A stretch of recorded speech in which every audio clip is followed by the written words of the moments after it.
안녕하세요. 오늘 저희가 함께 깊이 좀 들여다볼 자료는요. 바른 우선순위를 정하는 삶이라는 주제를 다루는 기독교 묵상 자료입니다. 네. 이게 지저스 처치에서 나온 9월 6일자 성품 묵상집의 일부인데요. 특히 성경 골로새서 3장 2절 말씀이죠. 위의 것을 생각하고 땅의 것을 생각지 말라. 여기에 좀 초점을 맞추고 있습니다. 네, 아주 중요한 구절이죠. 네, 맞아요. 그래서 이 짧지만 함축적인 글을 통해서 위의 것을 생각한다는 게 구체적으로 우리 삶에서 어떤 의미인지, 예를 들면 시간을 어떻게 쓰고 또 어떤 가치를 중요하게 여겨야 하는지, 뭐 이런 것들과 어떻게 연결되는지 좀 파헤쳐 보려고 합니다. 그러니까 삶에 적용하는 부분까지 보려는 거군요. 그렇죠. 위의 것과 땅의 것 사이의 어떤 영적인 긴장 관계, 이게 우리 삶의 우선순위와 어떻게 이어지는지 그 핵심을 좀 탐구해 보자는 게 이번 시간 목표입니다. 자, 한번 그 의미 속으로 들어가 볼까요? 네, 좋습니다. 먼저 그 핵심 구절부터 시작해야겠죠. 위의 것을 생각하고 땅의 것을 생각지 말라. 이 구절 언뜻 들으면 그냥 뭐 하늘나라 생각 많이 해라 약간 이런 느낌인데 이 자료는 그게 아니라고 좀 강조를 하는 것 같아요. 네, 맞습니다. 이 자료는 이걸 단순히 머릿속으로 어떤 영적인 상상 같은 거 하라는 그런 권고 정도로 보지 않더라고요. 아, 그런 게 아니군요. 네, 그보다는 훨씬 더 근본적인 차원, 그러니까 삶의 방향성 자체를 그 전체를 하나님 중심으로 재정렬하라는 상당히 강력한 명령으로 받아들이고 있습니다. 삶의 방향성 전체를요. 와. 네, 위의 것을 생각한다는 건 결국 우리 마음, 생각의 초점, 더 나아가서는 삶의 모든 우선순위를 하나님 그리고 그분의 나라에 두는 것, 그걸 의미한다는 거죠. 와, 삶의 방향성 전체를 바꾸라는 명령이라. 이건 뭐 상당히 포괄적인데요. 그럼 여기서 말하는 땅의 것은 구체적으로 뭘 의미하는 걸까요? 이 자료에서는 그 땅의 것의 예로 눈에 보이는 물질적인 풍요라든지 아니면 세상적인 명예, 인정, 혹은 그냥 단순히 개인적인 편리함 같은 것들을 들고 있어요. 아, 그런 것들이요. 네. 근데 중요한 건 이런 것들 자체가 본질적으로 나쁘다 이런 얘기라기보다는 이것들이 우리 마음을 온통 빼앗아 버려서 하나님과 그 위의 것으로부터 우리를 멀어지게 만들 때 그때 이제 문제가 된다는 거죠. 그렇죠. 균형이 깨지는 거군요. 맞습니다. 이렇게 땅의 것에 마음이 쏠리게 되면 자연스럽게 하나님과의 관계는 물론이고 다른 사람들과의 관계에서도 원래 있어야 할 어떤 질서나 존중 같은 게 깨지기 쉽다고 지적하고 있습니다. 결국 시간 사용 방식, 또 중요하게 여기는 가치관, 인생의 목표 설정 등등 삶의 거의 모든 영역에서 좀 근본적인 재정렬을 요구하는 그런 초청이라고 볼 수 있겠습니다. 그렇군요. 어떻게 보면 마음의 중심축을 옮겨라 이런 요구처럼 들리네요. 자, 그렇다면 이런 내면의 변화가 우리의 일상생활, 그러니까 매일매일 살아가는 삶 속에서는 구체적으로 어떤 모습으로 나타나야 할까요? 이 자료에서 변화된 삶에 대해 이야기하는 부분이 있지 않습니까? 이 부분이 저는 개인적으로 정말 궁금하더라고요. 네, 그렇죠. 이 자료는 그리스도 안에서 새로운 삶을 시작한 사람은 삶의 무게중심이 자연스럽게 세상적인 가치에서 하나님 나라의 가치로 옮겨간다고 설명을 해요. 네네. 그리고 이 변화는 그냥 추상적인 생각에만 머무는 게 아니라 아주 구체적인 행동의 변화로 이어진다고 강조합니다. 행동의 변화요? 예를 들면요? 예를 들어서 시간을 사용하는 방식, 또 사람들과 관계를 맺는 태도, 심지어 직업을 선택하거나 그 일을 수행하는 자세, 더 나아가서는 여가 시간을 보내는 방법까지도 영향을 받는다는 거죠. 와, 시간 사용, 인간관계, 직업, 여가, 거의 삶의 모든 영역을 다 포괄하는데요. 그렇죠. 이 모든 영역에서 우선순위가 위의 것, 다시 말해 하나님 중심적인 가치를 반영하는 방향으로 재정렬된다는 설명입니다. 그런데 여기서 더 흥미로운 지점으로 나아갑니다. 이 우선순위의 재정렬이라는 게 단순히 개인적으로 하나님께 기도하거나 성경 읽는 시간을 늘리는 것 같은 그런 종교적인 활동에만 국한되는 게 아니라는 점이에요. 아, 그게 아니군요. 그럼 뭐죠? 오히려 다른 사람과의 관계 속에서 특히 다른 사람의 시간을 존중하는 방식으로 구체화된다고 연결을 짓습니다. 그리고 그 대표적인 예시로 시간 엄수, 그러니까 약속 시간을 잘 지키는 것을 직접적으로 딱 언급하고 있어요. 네, 시간을 잘 지키는 것, 시간 엄수가 영적인 훈련이라고요. 이건 정말 예상 밖의 연결인데요. 그렇죠. 보통 시간 약속 잘 지키는 건 그냥 기본적인 사회생활 매너나 뭐 개인의 성실성 문제? 이 정도로 생각하잖아요.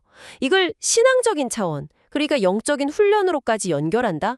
상당히 독특한 시각 같은데요. 바로 그 점이 이 자료가 제시하는 아주 핵심적인 통찰 중 하나라고 볼 수 있습니다. 시간 엄수를 단순히 개인의 좋은 습관이나 사회적 에티켓 이런 문제를 넘어서서요.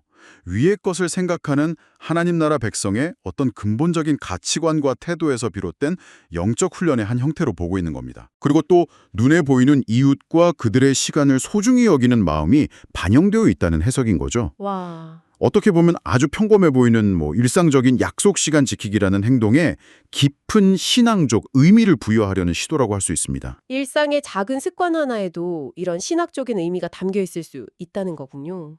와. 그런데 이 자료는 이런 우선순위 문제, 특히 시간과 관련된 이 이슈를 설명하기 위해서 상당히 큰 틀을 가져오더라고요. 네, 맞아요. 바로 기독교 신학의 핵심 서사라고 할 수 있는 창조, 타락, 구속이라는 틀인데요. 이 거대한 신학적 프레임이 시간 엄수라는 이 구체적인 행동을 설명하는데 어떻게 적용되는 건가요? 좀 궁금한데요. 네. 이 창조 타락 구속의 틀은 기독교 세계관에서 인간과 세상을 이해하는 아주 기본적인 서사 구조라고 할 수 있죠. 이 자료는 시간과 우선순위라는 주제를 바로 이 큰 그림 안에서 조망하고 해석하는 겁니다. 하나씩 좀 더 자세히 살펴보면 이해가 쉬울 것 같아요. 네, 부탁드립니다. 먼저 창조 단계입니다. 이 자료에서는 이걸 형성, 포메이션이라는 단어로 표현하는데요. 하나님께서 애초에 인간을 창조하시고 이 시간이라는 구조 속에 살게 하신 것, 그 자체에 분명한 목적이 있었다는 설명입니다. 아, 목적이 있었다. 네. 그 목적은 바로 우리가 주어진 시간 속에서 하나님을 예배하고 동시에 다른 사람들과 건강하고 사랑이 넘치는 관계를 맺으며 살아가도록 하기 위함이었다는 거죠. 그 삶의 방식을 회복하라는 부르심과 같다는 해석입니다. 그러니까 시간 자체가 하나님과 이웃과의 관계를 위한 일종의 무대 또는 선물로 처음부터 주어졌다는 그런 관점이군요. 그렇습니다. 그리고 이런 관점에서 보면 시간을 소중히 여기고 약속된 시간을 지키는 것, 즉 시간 엄수는 창조 질서에 순응하면서 하나님께 우리의 시선을 맞추고 살아가는 사람들이 자연스럽게 보여야 할 기본적인 태도이자 어떤 질서의 표현이라고 이야기합니다. 아, 기본 질서요? 네, 창조주가 주신 시간을 존중하는 것이 곧 창조주를 존중하는 방식 중 하나라는 거죠. 흥미롭네요. 그럼 다음 단계인 타락. 이 자료에선 왜곡, 디스토션이라고 표현했던데 이건 시간과 어떤 관련이 있을까요? 성경적인 관점에서 보면 인간의 타락은 하나님을 향해 있던 마음과 시선이 다른 곳으로 돌아선 사건으로 이해되잖아요. 네, 그렇죠. 이 자료는 타락 이후에 인간이 본래 하나님과 위의 것에 맞춰져 있던 관심을 땅의 것, 아까 말씀드렸던 물질적 소유, 사회적 성공, 개인적인 쾌락이나 편리함 같은 것들에 집중하게 되면서 삶의 우선순위를 혼동하게 되었다고 진단합니다. 우선순위의 혼동. 네, 이렇게 되면 시간은 더 이상 하나님과 이웃을 섬기기 위한 소중한 선물이 아니라 자신의 어떤 끝없는 욕망을 채우기 위한 한정된 자원이나 도구로 전락하게 된다는 거죠. 아, 듣고 보니 정말 현대사회의 모습과도 많이 닮아 있는 것 같습니다. 시간을 오로지 돈으로만 환산한다거나 자기 만족을 위해서 다른 사람의 시간은 쉽게 생각하는 그런 경향들이 분명 있으니까요. 맞습니다. 그런 왜곡된 시간관 속에서는 하나님의 때, 그 카이로스를 기다리거나 분별하는 영적인 감각도 무뎌지게 되고요. 또 다른 사람의 시간 역시 존중받기 어려워집니다. 네. 그래서 이 자료는 시간 약속을 습관적으로 지키지 못하는 것을 단순히 개인적인 게으름이나 실수의 문제가 아니라 이러한 더 깊은 영적 무질서, 그러니까 땅의 것에 마음을 빼앗긴 상태의 한 증상으로까지 연결해서 해석하고 있는 겁니다. 와, 이건 상당히 날카로운 지적이네요. 시간 약속 불이행을 영적 상태의 지표로 본다니. 자, 그렇다면 마지막 단계인 구속. 이 자료에서는 정화, 퓨리피케이션이라고 했는데 이건 이 왜곡된 시간관을 어떻게 바로잡는다는 건가요? 예수 그리스도를 통한 구속은 우리의 마음과 생각을 다시금 땅의 것에서 위의 것으로 되돌려서 하나님 중심의 창조 질서를 회복시키는 과정이라고 설명합니다. 네, 회복. 이 구속의 은혜 안에서 우리는 시간을 바라보는 관점 자체가 변화된다는 거죠. 시간은 다시 하나님께 기꺼이 드려야 할 소중한 예물처럼 여겨지게 되고 따라서 하나님 앞에서 시간을 어떻게 사용할지 신중하게 계획하고 사용하는 것이 중요해집니다. 시간 자체가 예물처럼. 네, 더 나아가서 이웃과의 약속, 특히 시간 약속을 포함한 모든 약속을 신실하게 지키는 행위 자체가 하나님을 경외하고 이웃을 존중하는 예배적인 삶의 자연스러운 연장선상에 놓이게 된다는 것입니다. 와, 그렇군요. 그럼 결국 이 자료의 관점에서 보면 시간 엄수는 단순히 시간을 잘 지킨다는 행위를 넘어서는 거네요. 그렇죠. 하나님에 대한 경외심과 이웃에 대한 존중이라는 이 두 가지 중요한 신앙적 가치가 통합되어서 구체적인 행동으로 나타나는 일종의 신앙의 열매라고까지 볼 수 있다는 말씀이시군요. 정확합니다. 평범해 보이는 일상의 시간, 약속 지키기라는 행위가 창조, 타락, 구속이라는 거대한 신학적 서사와 연결되고 그것이 결국 하나님 사랑과 이웃 사랑이라는 가장 큰 계명과도 맞닿아 있다는 것을 보여주는 것이죠. 정말 놀랍습니다. 우리가 매일 시간을 어떻게 관리하는지, 심지어 약속 시간을 제때 지키는지 같은 아주 사소해 보이는 일상적인 행동조차도 우리의 가장 핵심적인 영적 상태, 또 삶의 우선순위 문제와 이렇게 깊이 연결될 수 있다는 통찰, 이건 정말 곱씹어 볼 만한 지점인 것 같습니다. 네, 그렇죠. 평범한 일상과 거대한 신학적 아이디어를 이렇게 직접적으로 엮어내는 방식이 신선하고 또 한편으로는 우리 삶을 돌아보게 만드는 힘이 있네요. 네, 그런 것 같아요. 자, 그래서 이 자료의 마지막 부분에서는 독자, 바로 이 내용을 듣고 계신 당신에게 직접 질문을 던지면서 개인적인 성찰과 적용을 촉구하고 있습니다. 이 질문들을 잠시 살펴보는 것도 의미가 있을 것 같은데요. 어떤 질문들이 제시되어 있나요? 네, 이 자료는 지금까지 논의된 내용을 바탕으로 스스로에게 던져볼 만한 몇 가지 핵심적인 성찰 질문들을 제시하고 있습니다. 뭐랄까, 단순히 정보를 얻는 것을 넘어서 실제 삶의 변화로 이어지도록 돕기 위한 장치라고 볼 수 있겠죠? 주요 질문들은 다음과 같은 내용들을 담고 있습니다. 네. 첫 번째 질문은 이것입니다. 위의 것, 그러니까 하나님 중심적인 가치에 더 집중하기 위해서 당신의 현재 삶에서 구체적으로 어떤 시간 사용의 우선순위 재조정이 필요하다고 생각하십니까? 아, 구체적인 재조정. 네. 단순히 더 기도해야지 같은 막연한 다짐을 넘어서 구체적으로 어떤 활동에 시간을 줄이고 어떤 활동에 시간을 늘릴 것인지, 어쩌면 시간표를 다시 짜본다면 어떻게 달라져야 할지를 묻는 지문이죠. 현재의 시간 사용 패턴을 좀 냉정하게 돌아보고 의식적인 재편을 요구하는 그런 질문이군요. 그렇습니다. 두 번째 질문은 이렇습니다. 당신이 현재 가장 많은 시간을 쏟고 있는 활동이나 관계 혹은 마음을 쓰고 있는 영역은 어떤 가치를 가장 중요하게 반영하고 있다고 생각하십니까? 네. 그리고 그 가치는 이 글에서 이야기하는 하나님 나라의 시각, 즉 위의 것을 생각하는 삶과 얼마나 일치한다고 보십니까? 이 질문은 우리의 시간 사용이 무의식적으로 어떤 가치관을 드러내고 있는지를 성찰하게 하고 그 가치관과 또 우리가 추구해야 할 가치관 사이의 간극을 점검하도록 유도합니다. 시간 사용 내역서를 통해서 나의 진짜 가치관을 확인해 보라는 거군요. 좀 뼈 아프지만 필요한 질문 같습니다. 세 번째 질문은 무엇인가요? 세 번째 질문은 다시 시간 엄수라는 구체적인 행동으로 돌아옵니다. 다른 사람과의 약속 시간을 지키는 당신의 평소 태도, 혹은 교회나 공동체 모임 시간에 정시에 참여하는 당신의 모습은 이 글에서 강조하는 위의 것을 생각하는 삶과 얼마나 연결되어 있다고 스스로 평가하십니까?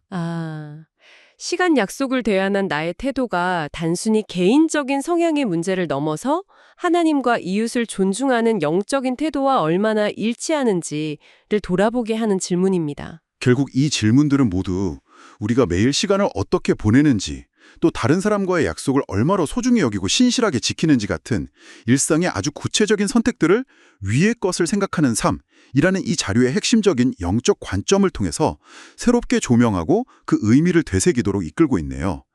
자, 이 모든 질문과 통찰들이 당신에게는 어떤 의미로 다가오시나요? 네, 한번 생각해 볼 문제죠. 오늘은 위의 것과 땅의 것이라는 이 성경적 개념을 중심으로 특히 시간 관리와 시간 엄수라는 아주 실제적인 관점에서 삶의 우선순위를 설정하는 것에 대한 한 기독교 묵상 자료의 독특한 시각을 함께 깊이 탐구해 보았습니다. 네, 오늘 살펴본 이 짧은 글은 골로새서 3장 2절이라는 성경 구절 하나에서 출발해서 창조, 타락, 구속이라는 기독교 신학의 거시적인 틀과 연결하고 그것을 다시 시간을 정시에 지키는 것과 같은 매우 구체적이고 일상적인 행동으로 구체화시킨 점이 참 인상적이었습니다. 네, 저도 그 부분이 인상 깊었어요. 그리고 더 나아가서 그 행동을 하나님과 이웃에 대한 예배와 존중의 표현으로까지 해석해내는 그 논리적 연결 과정이 상당히 흥미로웠습니다. 단순히 시간 약속 잘 지키자는 어떤 도덕적인 권고를 넘어서 그 행위 자체에 깊은 신학적, 또 관계적, 영적인 의미를 부여하려는 시도라고 평가할 수 있겠습니다. 그렇죠. 그 연결고리들을 따라가 보는 것만으로도 많은 생각을 하게 만드는 그런 자료였습니다. 자, 이 자료의 내용을 바탕으로 마지막으로 청취자 여러분께 한번 곱씹어 볼 만한 질문 하나를 던져드리면서 마무리할까 합니다. 네. 이 글은 우리의 시간을 위의 것, 그러니까 이 자료의 맥락에서는 하나님 중심적인 가치에 맞추라고 강력하게 권고했습니다. 그런데 여기서 한 걸음 더 나아가 이런 질문을 던져보면 어떨까요? 어떤 질문이죠? 만약 당신에게 위의 것이 반드시 특정 종교적 신념이 아니더라도 당신 삶에서 가장 궁극적으로 중요하다고 여기는 가치 혹은 당신을 당신답게 만드는 가장 깊은 신념이나 소명이라고 한다면 어떨까요? 아, 종교를 넘어서서요? 네, 단순히 약속 시간을 잘 지키는 것을 넘어서서 당신의 모든 시간, 뭐 일하는 시간, 쉬는 시간, 관계 맺는 시간, 심지어 홀로 있는 시간까지 그 시간 전체를 당신에게 가장 의미 있는 그 궁극의 가치 혹은 삶의 목적에 의식적으로 방향 맞추고 정렬하며 살아간다면 당신의 하루는 그리고 당신의 삶은 어떤 모습으로 달라질 수 있을까요? 의미 있는 질문이네요. 오늘 우리가 함께 나눈 이야기들을 떠올리시면서 한번 조용히 성찰해 보시면 좋겠습니다.